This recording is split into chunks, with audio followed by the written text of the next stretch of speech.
Beyond prostitution, there is no older a profession than the soldier. At all stages in human history, there has been a need for combat. Military and combat is in our nature. Our minds are precomposed of a fight-or-flight reaction. But as we progressed and evolved as a human race, the public became more at peace with their home and work lives. People began to become more and more docile. Warfare was no longer deemed necessary in the New World. American life became especially extravagant and turned off by war. After years of freedom, and a promise of continued peace, the public mind of America was much more focused on living out the American dream in a safe and secure country. As Europe was beginning to dive into war, American industry saw it as a time to offload products onto a foreign market. American businesses began dumping huge sums of money into overseas ministries, purchasing military bonds, and shipping American products to help with the war efforts. Staple American businessmen and prominent families such as the Rothschilds, Rockefellers, and J.P. Morgan began sending millions upon millions to the Allied troops. For the American government, this posed as a massive problem, because if the investments did not pan out and Germany was victorious, the economy would crash and companies would lose billions of dollars. Almost a year after President Wilson was re-elected, after his re-election slogan was "He kept us out of war," America began preparing for war. But as the threat of war was announced, the American people did not rally immediately. In fact, they became enraged at the corporation and industry leaders of the country for getting them into this mess. The public saw this as a rich man's war, and did not see the appeal in bloodshed for the promise of profit. So President Woodrow Wilson, in 1917, commissioned George Creel and Edward Bernays to garner support throughout the country to aid America in the war. Through the use of propaganda, they were able to get a nation set on peace, to rally in arms and continue to fight for their freedom. Through propaganda, and through the many strategies and tactics that propaganda consists of, governments can rally a nation for war. So can you use it? By following in the footsteps of the propaganda masters, you will be able to use the art of deceit and manipulation to sell anything. This is a basic layout and breakdown of how to use propaganda to help market a product or start your business.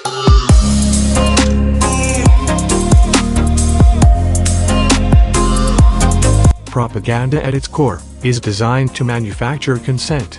It can help a nation get to war, or help an idea turn into a profitable business. Essentially, propaganda is a dark, more scientific marketing.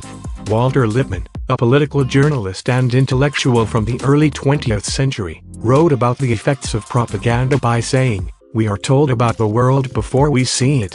We imagine most things before we experience them. And those preconceptions, unless education has made us acutely aware, govern deeply the whole process of perception." My take on this, if I were to follow in the footsteps of the masters, would be to follow an essential factor of propaganda, and that is to educate the public. Now this can go both ways. If you have a product, business, or service that can truly benefit society, then of course you have to educate the public on all factors of it. Now in the modern age that might look like sponsored tutorial videos, how-to guides and videos, sponsored content rollout, paid content for influencers to release, ads that show the use for your product, and tons of other strategies. All content must be beneficial in that those exposed to it will learn about your brand, your story, or your message. And now for the darker side. If you know you have a product that does not benefit society, not necessarily war, but even products you know that will have negative connotations, such as video games that promote laziness, or a new snack that you know is harmful, then educating the public will look a little different.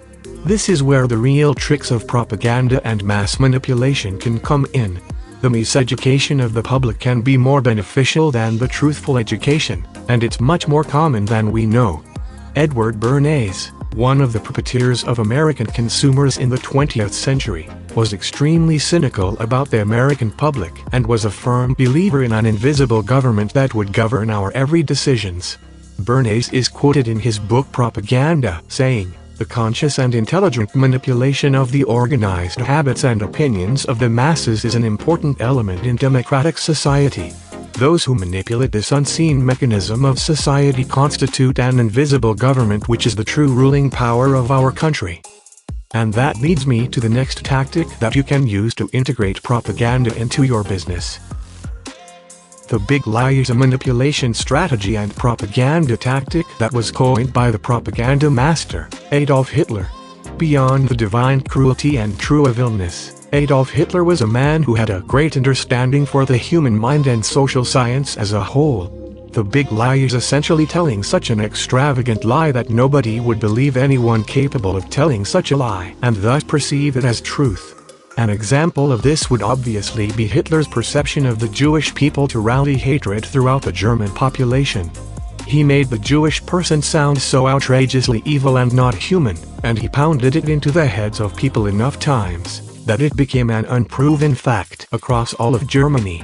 It is a tactic that multi-level marketing companies use to create emotions that will create impulse buys for their products, and it's a tactic that your company can use too.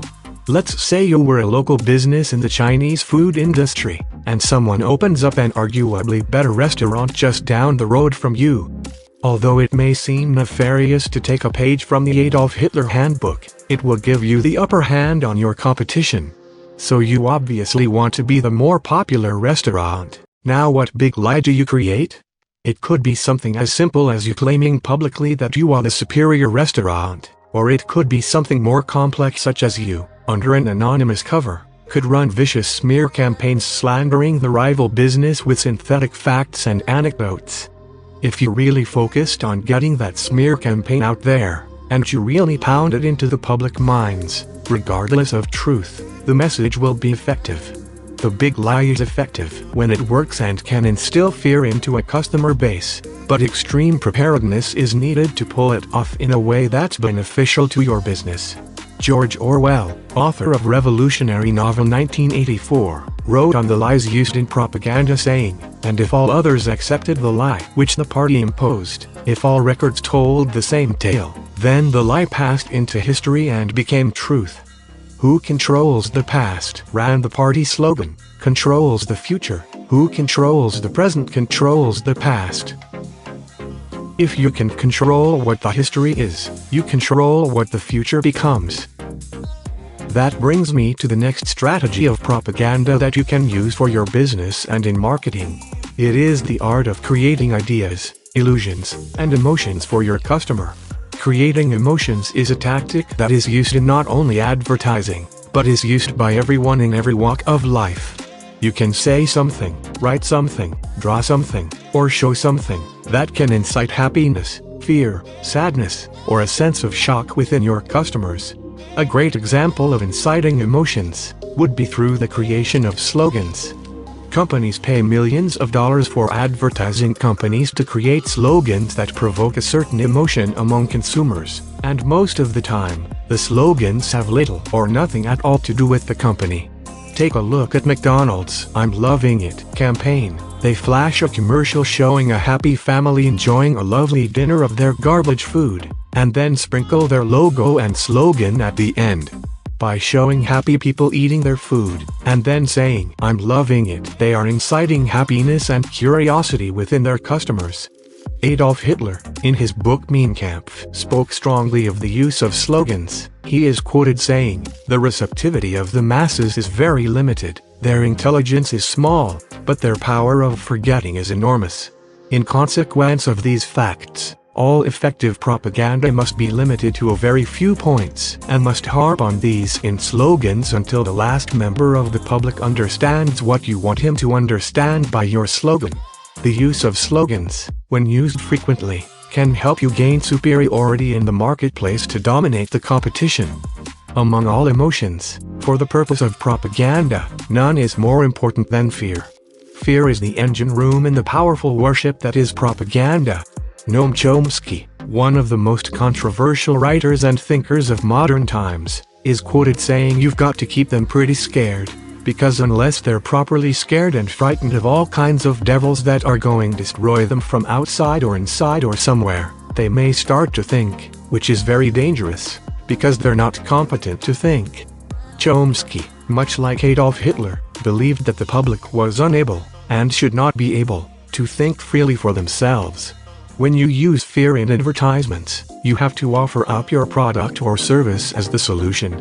For example, if your product is a personal pen, a nice elegant personal pen, how would you incite fear in your advertisements? You might create an ad that depicts someone in a business meeting writing on a crayon or a pen that makes others laugh. By doing this, you would be playing on their fear of embarrassment, but also their need and desire to be important and have a higher social standing. You could also show businessmen placing your pens down on a table. One of them embarrassingly places their business cards in, the other men start laughing, and an ad for your brand of pen plays. Through that ad, you are making them fear the embarrassment of not having a stunning, networking handy pen that their peers have. Inciting fear in your ads doesn't have to be abrasive like wartime ads, but can be subtle and broken down to an art form when you play on different types of fear. Propaganda is like a beautiful colored paint. When the marketer knows how to use it, it can become a lucrative work of art. It all boils down to selling an idea that you can sell anything with the use of proper propaganda. The way I see it is, everyone wants to buy something, they just have to be properly told what they want. If you can educate the public on your product, or educate the public on how terrible your competition is, you have won. If you can properly manipulate the public with your big lie campaign, you have won. If you can incite fear within your customers, thus leading to your product as a solution, you have won. If you know how to properly use propaganda for the aid of your business, you have won.